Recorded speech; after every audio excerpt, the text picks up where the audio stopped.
Hello everybody, this is Toys R Us, and for this special figure showcase and review we're going to be looking at the 1988 Japanese exclusive figure Hardspark. So what we're going to do with this video, we're going to have a detailed look at him in both of his modes to help you know how you want to display him.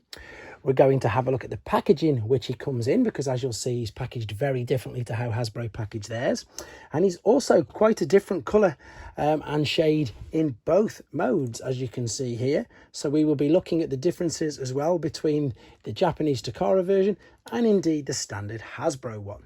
So this shouldn't take too long, but as I said at the beginning, this figure was released in Japan only in 1988, and his name was Hardspark. We can see there on the box it's written in English, and it also says transform from sparking tank to robot and back.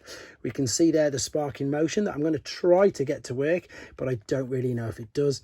This is of course just a redeco of the figure that we know as Guzzle, but again very differently painted. You can see here we've got a reference, well, not a reference number. In Japan the Autobots were known as Cybertrons, and this was his number, so it's Cybertrons 313. That also means you can probably tell that there were way more figures released in Japan, which they were, because things like this and other figures from this same toy line. This was the toy line known as Super God Master Force. There's the tech spec as well, and on the bottom we've got the robot points. So yeah, Super God Master Force was a cartoon that was running. Sunbow obviously stopped making cartoons in 1987, but in Japan they continued them. So this is the Hasbro version. This is Guzzle. They've both got the same articulation in the turret. The alternate mode is a ROF Challenger, one main battle tank, and it does have the elevating cannon. The sticker is pretty much exactly the same by the looks of it, with the Autobot logo on. The treads are a different colour. I think this one, the Japanese one, looks more like a tank. Even though they've got a nice camo-ish green on the Hasbro one, the Takara one with the silver and of course the gunmetal or darker grey for the treads makes him look more like a tank. Right, let's have a go and see if I can get this sparking thing to work. I haven't tried this yet, to be honest.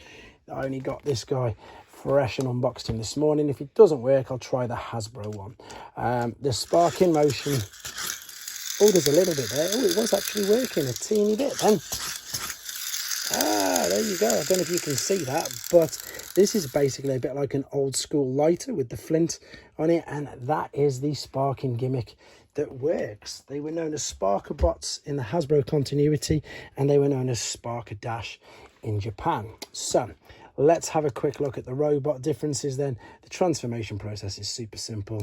Pull out the legs, and if you want to, lift up the arms. Things to be aware of, you can see here that unfortunately I've got a couple of corroded screws. The face colour is exactly the same, but oh no, it's not. It's a lighter blue, but it's interesting they've both gone with the blue face. This is a darker yellow, so the colours used are just darker in every aspect.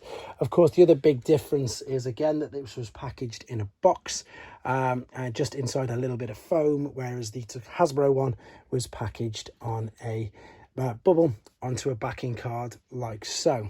So this is the third one of the Sparker Bots or Sparker Dash.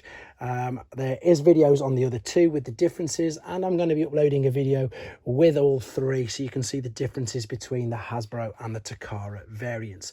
Hope you enjoyed looking at this quite rare variant, to be honest. Let me know in the comments, and of course please take care.